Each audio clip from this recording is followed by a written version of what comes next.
Shalom Aleichem, this is Rabbi Kovacs. Today we start Mishnah Yomi Taanit. Taanit is fasts.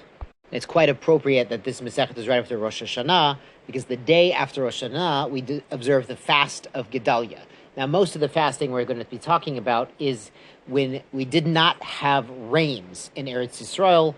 Eretz Yisrael is dependent on rain. The Psukim say it's not like Eretz Mitzrayim. Eretz Mitzrayim famously had the Nile River. It was like a Gana Yerek. There was always water there available if you were willing to schlep it. But Eretz Yisrael, it has some rivers, some streams, but mostly it's dependent on rain falling at the right time to have a proper harvest. It's like this way on purpose. This is a feature, not a bug, that Hashem designed the entire world and Eretz Yisrael like this, so that the Jewish people would learn to have emunah and learn to depend on HaKadosh Baruch Hu and ask and work to be deserving of the proper rains in the proper times. So we're in chapter Aleph, Mishnah Aleph. Me'ematai, from when? It's also the first word of Maseches Brachos. Me'ematai mazkirin gevurot geshamim.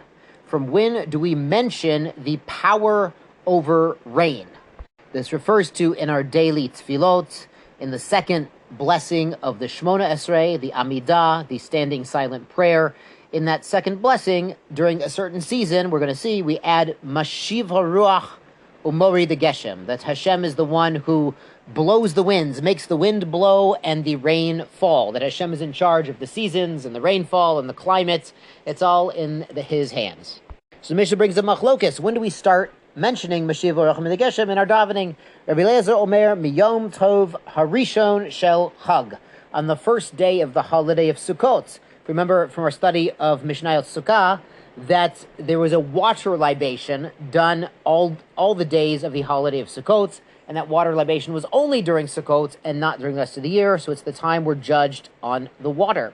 So Rabbi Eliezer says that's appropriate. Rabbi Yeshua Omer, Miyom Tova Achron Shel Chag, the very last day of Chag, and this doesn't mean Hoshana Rabbah, the seventh day of Sukkot. It actually means Shmini Hagatzeret. Now, Shmini Atzeret, we explained, it's a little bit like a continuation of Sukkot, and it's also a little bit like a Regel Bifnei Atzmo, a little bit like an independent, separate holiday. We discussed in Sukkah that during Sukkot we bring karbanot, we bring bulls that symbolize all the nations of the world, but in Shmini Atzeret we only bring karbanot that symbolize Am Yisrael alone. It's like a king, the Gemara brings a mashal, like a king threw a big party for everybody, but then at the end of the party, when everyone goes home, he just wants to be with his most beloved, most trusted friends, not with anyone else, and that's Am Yisrael. Amar lo Rabbi Yeshua. So the Mishnah brings some of the debate here. Rabbi Yeshua says to Rabbi Eliezer. Rabbi Eliezer said the first day. Rabbi Yeshua says, he says, but isn't rainfall a curse during the festival of Sukkot? Lama Mazker. We shouldn't be mentioning it during Sukkot itself. This refers back to the second chapter of Mishnayot Sukkah, Mishnah Tes, where we talked about if somebody goes out in the sukkah and it starts raining and it's raining too hard to continue the suda, the meal in the sukkah, it's like a mushal, like someone came to bring a cup of wine to his master and the master threw it in his face and said, I don't need your mitzvah, I don't need your service. So it's not a good sign to have rain during Sukkot, at least during those days where we're supposed to sit in the sukkah. But Shmini Atzeret should be fine. Amar lo Rabbi Eliezer. Rabbi Eliezer replies to Yeshua, Af ani, even me, lo amarti lisho, I didn't say you should ask Hashem for rainfall starting on the first day of Sukkot. Ele lahazkir. We're only mentioning and reminding ourselves that Hashem holds all the power of rainfall. So we work on our emunah at this time. Lahazkir mashiva ruach umrei the geshem ba'onatzah. We want to mention that Hashem blows the wind, makes the wind blow and the rain fall in the proper time. So he's saying on the first day of Sukkot, we're not asking for rain. We're mentioning that Hashem is the one who brings the rain, and we're strengthening our emunah, our belief in this. Amar lo. Imken, so Yeshua says back, if that's your reasoning, la'olamei masker. You could really mention rainfall the entire year round. You don't have to start at Sukkot. You could mention it the whole year. Now it's interesting, halacha l'maaseh, Sfardim and some Hasidim, they do mention something the entire year. In the summer they say morid hatal. And then at the switchover point, Shmini Atzeret, they switch to Mashiv HaRuach Umori the Geshem. Whereas the Ashkenazim, the European Jews, they don't mention anything during the summer, during the second blessing, and then they switch over to Mashiv HaRuach Umori the Geshem. On to Mishnah Bet. Second Mishnah, Ein shol in the Geshamim ela samuch la Geshamim. We only start requesting rain. Now this is shoaling, asking for rain, close to the rainy season. Now, this asking is actually done later on in the Amidah, in the Shemona Esrei, in Barech Aleinu, Barachenu, depending on the Nusach, the prayer for Parnasa, the prayer for Hashem's sustenance and profits. We mention 10 Talu Mator Livrachal Pnei Adama, please give dew and rain as a blessing on the earth. So we're actually making a request. In the second blessing, remember, we're just mentioning the power, Meshiva Ruach Mi the Geshem, that Hashem is the one who holds the key to rainfall. But in this bracha of Parnasa, we actually ask Hashem to give us the rain.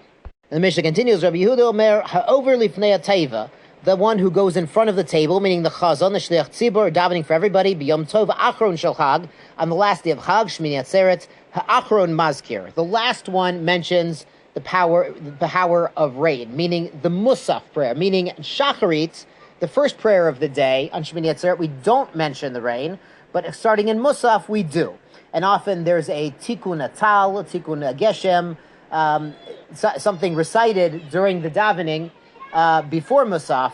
That's sort of a switch over, kind of an FYI, everyone should switch over. And he continues talking about the next switchover point. B'yom tov rishon shel Pesach, on the first day of Pesach, harishon mazkir, the one davening shacharit, he mentions 10 talu matzor livracha, and he mentions Messiah Meshiva Ruach Mi the Geshem, achron enu mazkir. But by musaf, they stop saying it already. And of course, the Sfardim and some Hasidim, they switch to 10 tal, Morida tal, rather. They switch from Meshiva Ruach to Morida tal at that point on the first day of Pesach. Ad eimatai sholin et geshamim. Rabbi Yehuda Omer, ad sheyavar Pesach. So until when do we still ask for rain? Meaning we still make the request in the blessing of Parnasa, 10 talamat levracha, we're asking Hashem actually to give the rain. So Rabbi Yehuda says the entire holiday of Pesach, we can keep asking.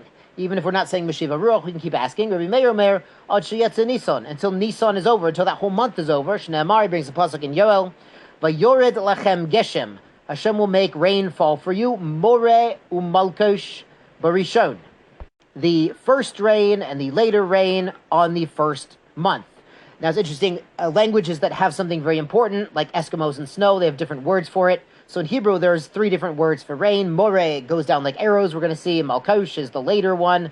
And then there's just rain, just plain old rain. So it's very important thing. So Rabbi Meir brings a pasuk through all of Nisan. So actually, Paskin like Rabbi Yehuda, we can still ask for rain during Pesach. Yeshar koach and zay gesund.